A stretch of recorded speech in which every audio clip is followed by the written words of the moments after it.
Hey, it's Tom from Texas, and it's time for another floppy deep dive. And today we're going to be doing another edition of It's the Many Faces of Floppy Deep Dive. It's the Many Faces of Floppy Deep Dive. In this game, we're going to be looking at QBert. I'm QBert, and I've got all the right moves. I've got the legs, too. First an arcade game, now my own home video game. I'm ready for anything. Staying away from creeps like Ugg and Coily takes a quick mind and lots of fancy footwork. The longer I hop around, the more they're out to get me. Ugh! When they said fame would go to my head, they weren't kidding. Now for all popular systems. Not easy being QBert, but it's fun. QBert was one of my favorite arcade games as a kid. I always was a big fan of it. Always cool just to see all the different versions and everything that's been out there. And I thought it would be a real fun one to go ahead and make a video of the many faces of checking out all the different systems. So I got a bunch of systems loaded up, and here I've got my computers in this room. So I've got the official over here arcade version of QBert just to compare everything to. I've got my Commodore 64 QBert version loaded up. I've got my Atari 800XL loaded up right here. And then I got my Spectrum ZX, and which you can't see off the screen, and we'll look at it here in a minute. But I also got my Commodore 128 hooked up, but I've got JBird working on it, one of the clones of QBert. And then I also got my Apple IIe hooked up over there. And then we're also going to be looking at consoles. So I've got my different couple cartridges of the different ones that we have. So I've got my Intellivision QBert, and I've got my Texas Instruments QBert right here. And we're going to be looking at different consoles too. So I'll go over all the different systems that we're looking at. We're going to be looking at most of them. I'm sure I'm going to miss one here or there. So it's not an all-encompassing video, but it's as many as that I have. And the cool thing is that I could play it on original hardware. Of course, my arcade one here is an original arcade cabinet, but I can at least see that one. But as for the old hardware, I've got all the computer and all the different consoles and cartridges and everything. So we're going to be checking it out on the real one. These are just emulated games. I'm actually playing all the different games, going to check them out. We're also going to check out some of the different clones that come with this, because they made so many different ones. And the ones that I'm aware of the most are the Commodore 64. So I'm going to be talking about the different clones that they have for the Commodore 64. So go ahead, pull up a chair, grab a joystick, and let's get started. So this episode is sponsored by PCBWay, and this is one of the cards you can get off of PCBWay.com, and you can go out there and do this project yourself. This one I show because I own it, because it's a 2-in-1. It has the diagnostic cartridge on it, and it also has the dead test cartridge on it. And I find this to be very, very helpful when I'm having any issues with my Commodore 64. But they got a lot of projects for all different types of computers that you can go out there and do. So I think it's worth checking out. So go out to PCBWay.com. So first we're going to look at the systems that I played QBert on, and this video took me a while to make because there was just so many different systems to play, and setting them all up and getting them all recorded, it just took time. But I figured I'd just make one big video instead of breaking it up into two like I did with Donkey Kong. So let's go ahead and go through this list. At the very top left hand corner, you got the Odyssey 2, you got your Atari 2600, you got your Commodore VIC-20, you got your Apple II, you have your Intellivision, and then you got your ColecoVision, your ZX Spectrum, the Atari 5200, the Atari 800XL, you've got your Texas Instrument 99-4A, you've got your Commodore 64, you've got your Nintendo Entertainment System, you've got your SG-1000 by Sega, you've got your Game Boys, the original in color, you have your Amiga 500, you have your MS-DOS version of QBert, then you have the good old PlayStation 1, and then you have the Sega Dreamcast. Love the Sega Dreamcast, such a fun system. But those are all the different systems that I am trying QBert out on. Obviously also doing in the arcade, and that's what we're comparing everything to. So let's go ahead and start with the arcade version first. So first we're going to look at the arcade version of QBert that came out in 1982. And this is an action game with a little bit of a puzzle element where you got to jump around changing the colors of the different cubes while you're being chased by the baddies and trying to stay on the cubes and not jump off. And your arch nemesis in this game is Coily, and that's the purple snake that starts off as like a purple egg bouncing around, and then eventually he'll transform into the snake that will chase you, which I always love being able to jump over to the spinning disc and then fly up to the top while he jumps off the side. So that was Coily's the main one baddie on there. Now, of course, there's also the little red ball that's bouncing around that can kill you. There's also two purple creatures, and their names are Ugg and Wrong Way. And they kind of come up from the bottom and move towards the top instead of the opposite of the other guys, that you got to stay away from them also. And then there's also these two green creatures, and their names are Slick and Sam, and as they go down the pyramid, they change the color of the cubes that you've already changed, so you have to go back and change it back again. So there's all these different elements that are going on, and of course as you go up in different levels, you got to change the color of the cube twice, and it just gets more and more difficult. But that's what makes it so much fun. It's very easy to play, and you think it'd be simple, but with all this going on around you, there's always just so many different things to avoid, and that's why I loved it. So initially they were going to call this game Cubes, and that's what they called it while they were developing it. And they had many different suggestions. They were going to call it one time Snots and Boogers, and then another one they were going to call it the name of basically the symbols of when QBert cusses when he gets hit by something, and he puts up all those different symbols. Well, they were just going to call it that symbol, and that didn't work too much. And then during a meeting, someone suggested to call it Hubert, and a staff member then thought of combining cubes with Hubert, and they came up with QBert. And then when they made the art and put it all together, they had the hyphen in the QBert, and then in the end they put the asterisk with the QBert, and that's how they came up with the title for QBert. And I read they regretted using that asterisk because you couldn't use it as a common word like in crossword puzzles and so forth, so it was hard for them to have the QBert name out there when it has that asterisk in there. So let's go ahead now and look at all the different systems that QBert was ported out to. Cleaners are about to meet QBert. What they don't know is that this cute little character may change their lives. Only you can hop the irresistible QBert and avoid nasty characters like Coily. Like the arcade game, the more trouble he gets into, the more involved you'll get trying to save him. You'll hop with him, float with him, you'll anticipate his every move.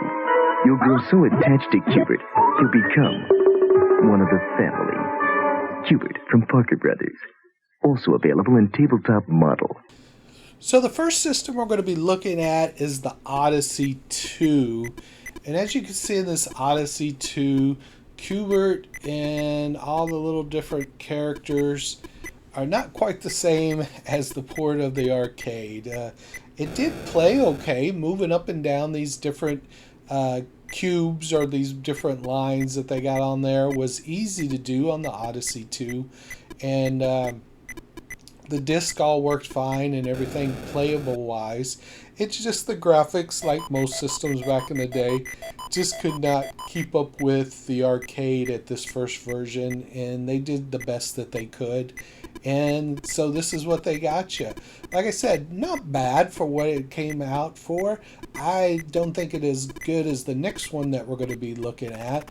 But to start off with, here gives you an idea of what people were starting with the Odyssey 2 trying to play QBert.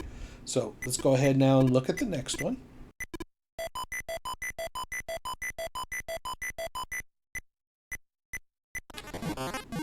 So next we're going to be looking at the Atari 2600, and this is a good step up from the Odyssey 2. Now these things are actually all solid cubes.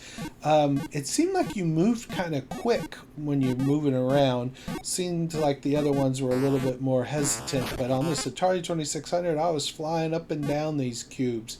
And one of the main things that I noticed that was just kind of different was when you jumped on the disc, and the disc would just take you straight up. Instead of flying up to the top, it just goes straight up and then over to the top, which was different than, you know, the arcade and other games. But I like the Atari 2600 version. I'm not putting it down at all. I thought this could have been very doable playing it in the house. Obviously not as good as the arcade and looking as good as the arcade, but they did a really good job with what they had on it, and I enjoyed playing this one. So let's go ahead and move on to the next one.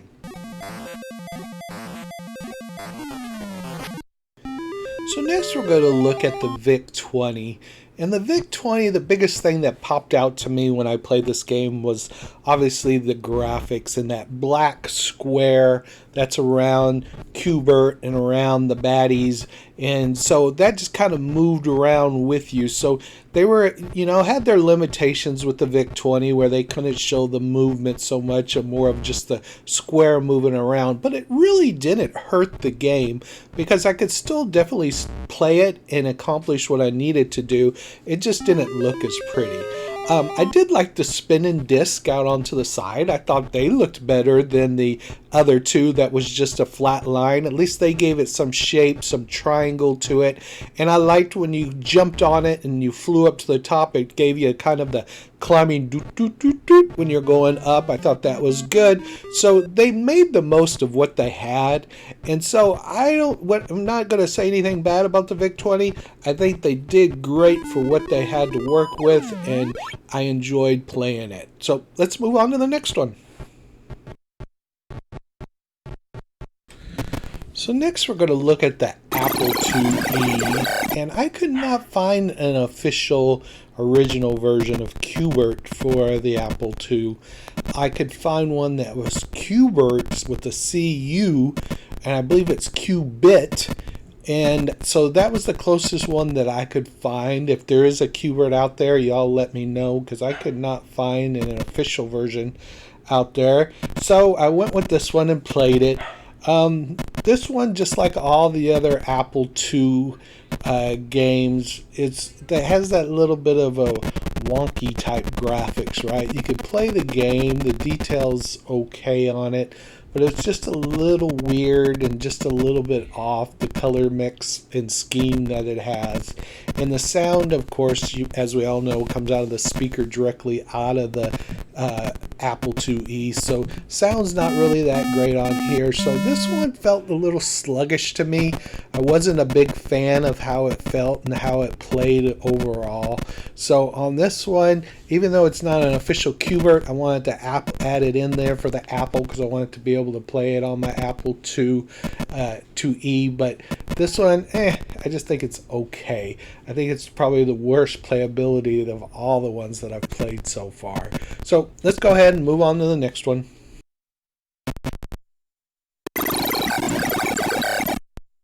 So next we're going to look at the Intellivision version of QBert, and this version had a little bit of trouble having to record. I had to dig out a VCR to be able to convert it over to the composite signal so I could record it. So I dug that out and I was able to record my gameplay. And I played it on an official Intellivision. I don't like the controller for this kind of game because it just didn't feel right.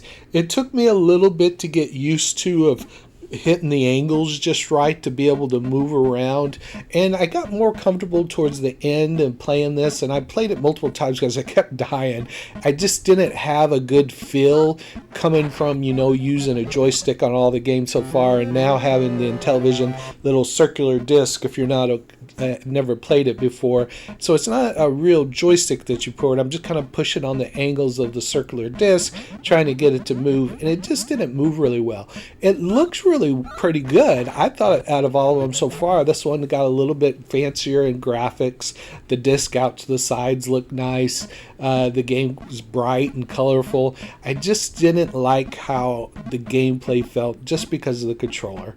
And that's my biggest complaint. But towards the end, like I said, I started getting used to it. I got better, and I bet if I did it enough back in the day in the 80s when I had it, I probably never thought twice about it and could dominate. But overall, I like the Intellivision. It just needs some work with the controller. Let's move on to the next one.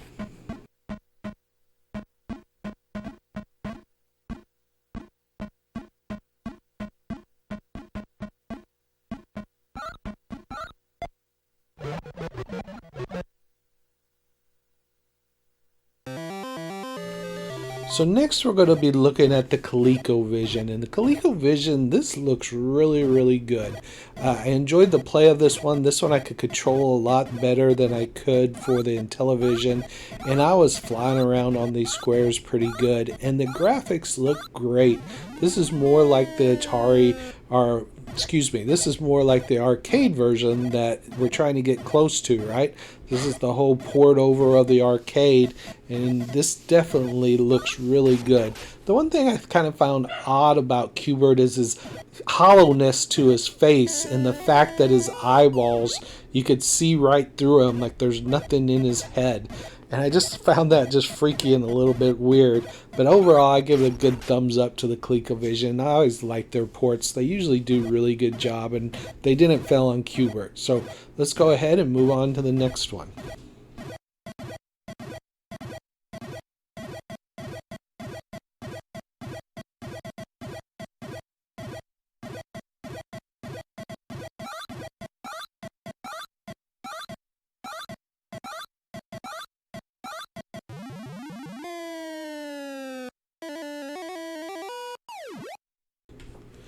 So next we're going to look at a different version on the ZX Spectrum, and this one's called Pogo.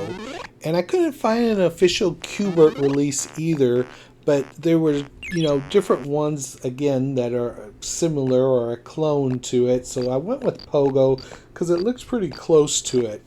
And I'm sure a lot of you ZX Spectrum owners, maybe you know of an original. I know there's like a prototype out there that came out really later, but this one actually came out, and I believe in 1984. So this was out when the other games were out. So I wanted to show it so you can get an idea of what the ZX Spectrum computer was offering. And this one was pretty good. This one, when this moves around, this pink QBert, it reminds me of a pig, and when it jumps, it sounds like it's actually oinking while it's going to these next little, cubes while it's jumping. So the graphics looked okay. It is ZX Spectrum, so you have a little bit of limitation, but they always make the best of what they have. And this one, wasn't bad. It wasn't a bad game. It came out by Ocean, and Ocean usually comes out with pretty good stuff. But this one, like I said, I can't get over the fact that QBert was pink and oinking and looked like a pig when he was hopping, and just kind of threw me off a little bit. But I wanted to share that one. This is a ZX Spectrum one. Again, this one's called Pogo. It's not an official QBert port, but still good enough to look at and include in this video. So let's go ahead and move on to the next one. So next we're going to be looking at the Atari 5200 version, and again, this one, as you could notice, the QBert's eyes are hollowed out, so it's just like the Coleco version, but the looks and graphics wise, everything looks a little bit different, right? Still played really well. The 5200, the controller wasn't as smooth as I would want it to be, but I'm not a big fan of the 5200 controller anyway, so it's a little bit harder to jump up and down these cubes and keep them in the same area like we want to. But other than that, the gameplay was okay, and it's very similar to the next system that we're going to look at. And so let's go ahead and jump over to the next Atari system. So next we're going to be looking at the Atari 800 XL, and if you think this just looks like the identical game you just saw with the Atari 5200, you would be absolutely correct. I don't see anything that's different or varies in these two games. They look identical to each other. The big thing about the Atari 800 XL that I love is that I get to use my Atari 2600 joysticks. And with those joysticks, I can move around on these cubes much easier and play this game much better than I could on my Atari 5200. But I love how it's going. It's getting even more and more closer to the port from the arcade version. Looks good, the graphics are good, playability's good, and I give this version a thumbs up. I love playing on my Atari 800 XL.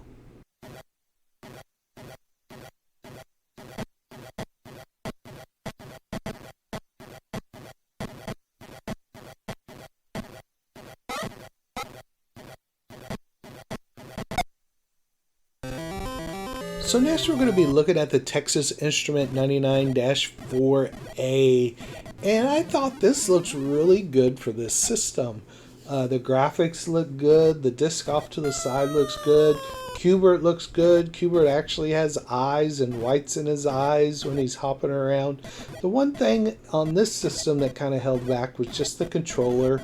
Again, going between these different games, I don't know if you guys realize how much the control and the controller impacts this game, because you go from where I could fly around on these when it's a really good control, smooth control, to where I'm not even sure if I'm going to jump off the back side of the cubes or what I'm going to do, because the controls are just that much off. And again, it's probably just getting used to it, but when you're playing so many different systems and so many different versions, I didn't have time to get used to it. I'm in, I'm out, I'm playing the game, and I'm trying to figure out the best way how it plays and if it matches up with the arcade, which, like I said, I could just jump on that one and start playing. So when I can't just jump on it, I take points off because I think the control's a little bit off. And that's what happened on this system. Looks good though. I really like it for the TI 99-4A. And I've added one of those to my collection, so I was happy to bring that in where I could play the official real version when I made this video for you guys. Say, has you heard the news? Yeah. I want to tell him. I want to tell him. Gentlemen, the news is riveting, absolutely riveting. What the boys are trying to say is that Parker Brothers Popeye, Q-Bert, and Frog are not only available for the Atari 2600, but for the Commodore 64 home computer, Atari 5200, and ColecoVision. About as close to real arcade graphics and action as you can get. One thing I hate, such a pushky announcer. Popeye, Q-Bert, and Frogger. Also for all Commodore, Atari systems, and TI. Now's your nose. So next we're going to be looking at my favorite version of QBert on these ports, and that's the Commodore 64 version. And it looks really, really good. QBert has his eyes, everybody has their eyes. It looks very similar to the arcade, and this was just an excellent port. It came over, the sound great. I love flying up on the disc and just the different movement and the smoothness of it all. But this was just a really, really well done addition to the QBert collection. And when they got their hands on it on the Commodore 64, they did a great job, Parker Brothers, because it plays, like I said, like they said in that commercial, just like the arcade, and it really did. I played this a lot as a kid, was really pleased to have this version, and this was a great one to grow up on. But it wasn't the only one. So the next thing I want to show you are some of the QBert clones that came out on the Commodore 64, because that's what I'm familiar with, just so you can get some idea of what people were doing copying QBert and how close they were to the QBert system. So let's go ahead and check out some of those.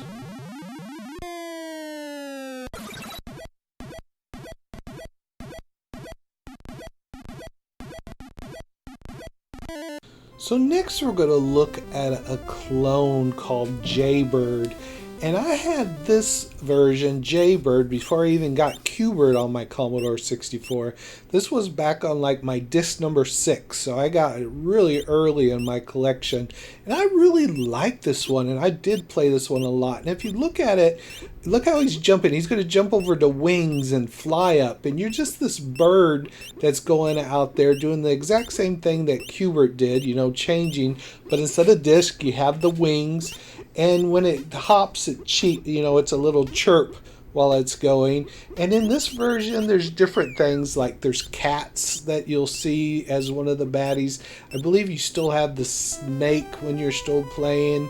But I just thought they were really, really clever, even though they copied this game obviously from QBert, and it's definitely stolen from them. The ideas from the snake coil hopping and chasing you, from the bird cussing when it gets killed, you know. But this one, you see, it's got frogs in it, and when you're flying around, and like I said, it also has cats.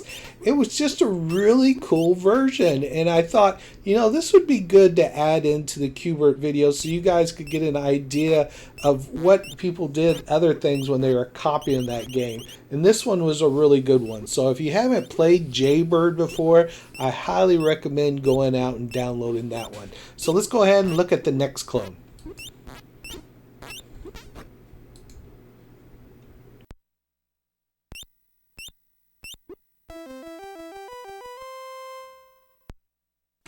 So next we're going to be looking at something called Mr. Cool.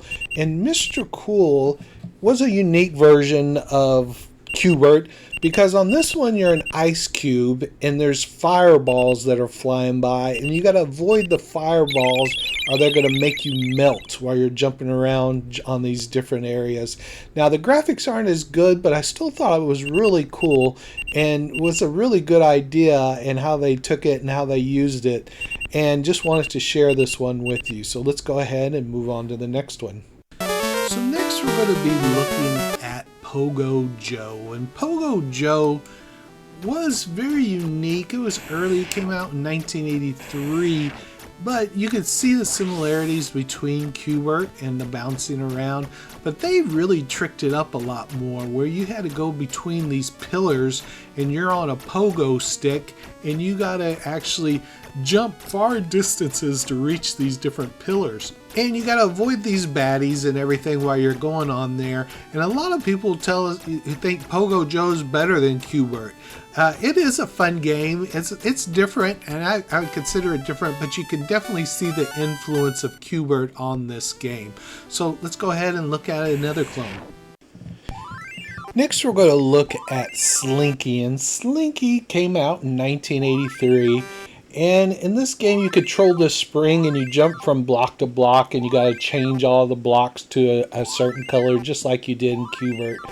And there's various things that float around like magnets and clouds and raindrops and other monsters, and anyway, they kind of distract you, and the magnets can grab you if you're not moving, and the raindrops actually increase your speed, and the clouds turn you dusty.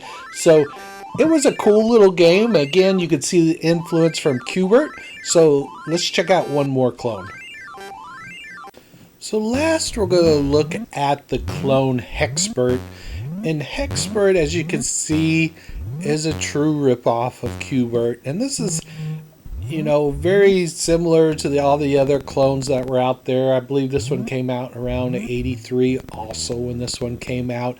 But as you can see, Commodore 64 had a lot of different clones. And this probably isn't even all of them. These are just the ones that I was aware of as a kid and how many different ones were out there. So just wanted to share that with you. So let's go ahead and go back and look at official QBert releases on some other systems. Next, we're going to be looking at QBert on the Nintendo Entertainment System. And this one looks really good. The graphics are good, as Nintendo tends to be when you play their games and it gets ported over. But did I like this one more than the Commodore 64? Nope. I thought the Commodore 64 was better than the NES version. I thought they give you a little bit more options, like you can control how you want your controls to work on the NES. but I just thought the overall feel and gameplay didn't feel as good on the NES as it did the Commodore 64. That's just my opinion. I'm sure people who grew up with this thought this one was great. And like I said, there's nothing wrong with it. It definitely is better some of the earlier versions. The graphics are great. The play was, was good. It just, like I said, if I compared it to the Commodore, not as good. But loved it, still enjoyed playing it, and I'm sure the people, like I said, grew up playing it, loves it. So let's go ahead and move on and look at the next one. Now we're going to look at the SG-1000 by Sega. And I never had this system, so this is emulated. I'm just going to be upfront with you guys because I still don't own this system. But I wanted to check it out. And this is actually pretty good. This is more like the other ones where you can see his face is hollow, has no eyeballs when he's hopping around. But the play, it kind of compares back to those versions, the Atari 800 XL time and so forth. But I love the graphics. The colors are very vibrant with this system. I'm a Sega guy anyway. I went from, the Commodore to my Sega Genesis next after it. So I'm a big fan of the Sega stuff. But this one here, like I said, I enjoyed it. Not as detailed, obviously, as the NES. The NES is much better looking graphics-wise than this one. But enjoyed it, enjoyed playing it, and let's go ahead and move on to the next one.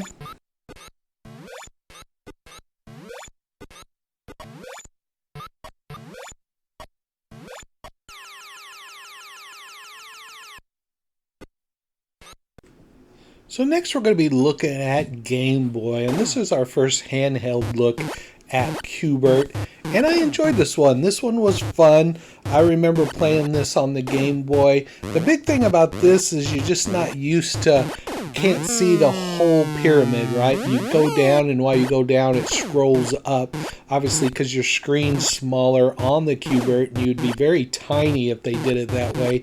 So they were very clever how they handled it. The graphics were great. The sounds are great. Did very, very good job done on this one. So let's just check out a little bit of the gameplay.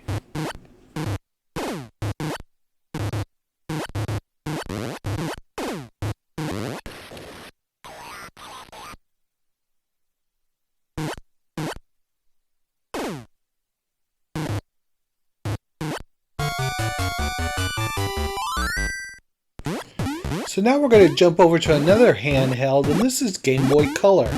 So they changed this up. The game's different. You're not the pyramid shape on this one, so it's not the classic QBert. But this one has different paths that you have to go, but it's still the same concepts, avoiding the same baddies, being able to jump on the disc and everything and do the different changes. And this looked really, really good for a handheld. Again, you don't have everything on the screen at once, but I love playing this one. This is a fun one. So let's look a little bit at the gameplay on this one.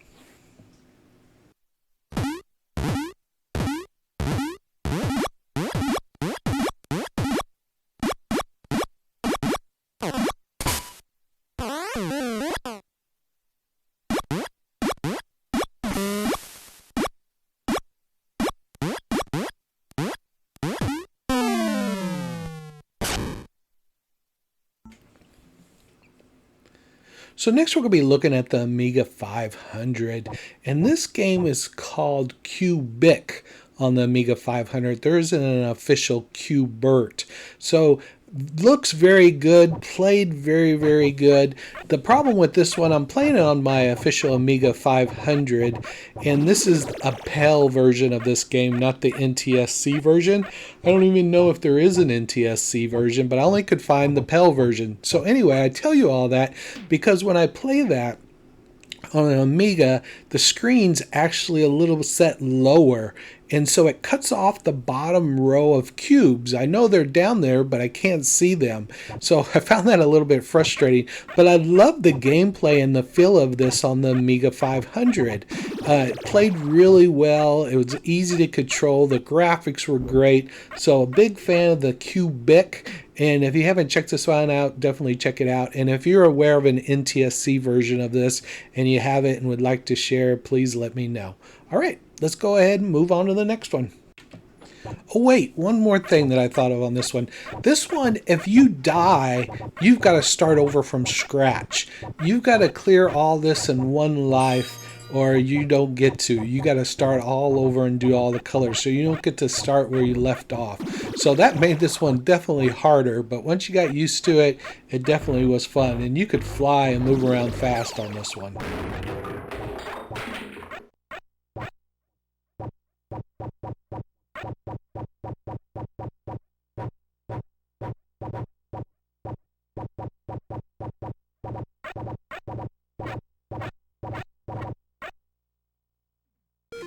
So next we're going to be looking at the MS-DOS version of QBert, and this QBert looks odd to me. He looks like a big orange with this nose, big long straw nose coming out. It's just not the normal curvature, and definitely not as round as this normally is.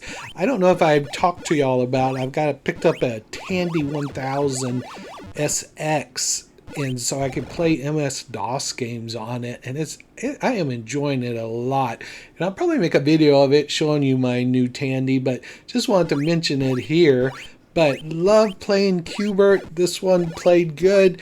I'm not a big fan of the colors. I don't think it looks as good as the Commodore 64 or the NES, even at that, or even maybe the Game Boy. But played well, was fun, and just wanted to check out the MS-DOS version. Now we're going to be looking at QBert on the PlayStation, and I don't think I've ever shown a PlayStation game on any of my videos, but QBert was actually ported over to the PlayStation, and I think it looks wonderful. It feels like you're playing a cartoon. It probably looks better than the arcade, right? But just a fun game. I like that you could play the classics. It had a lot of different versions of different stuff you could play with this QBert, but I love just always playing the classic with the pyramid. Played really well, controlled really well as it should on the PlayStation. Colors were vibrant and very good looking. Everything looks really good. Thing about QBert, he kind of looks squashy, like I don't know, something about him this kind of looked a little wonky to me when you're jumping with him, but maybe that's what would happen with QBert when he's jumping around and not so stiff like the MS-DOS version we just saw where his legs are stiff the whole time, right? So anyway, enjoyed playing this. It was fun, and I believe we've got one or two more to go, so let's go ahead and check those out.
So last we're going to be looking at Dreamcast, and you just saw the little bit of movie that was in the game for the Dreamcast. That same exact movie's also in the PlayStation version. I just didn't show it there, but the Dreamcast also had it. Thought it was really cool. You get to introduce to that QBert has a girlfriend, and she gets kidnapped, and there's a lot more story behind it. And the Dreamcast game overall looks great. Very similar to the PlayStation version. Again, I'm a big fan of Sega and the Dreamcast and anything that Sega does. Love this QBert version. this was a good one to end on. Again, I don't think I ever played Dreamcast on any of my videos, so it's really cool when I get to bust it out and check it out. So guys, that's all the QBert games. Let's get this all wrapped up. I hope you didn't have QBert overload, and I hope you enjoyed seeing all these different versions and these clones. So let's shoot it over to wrapping it up.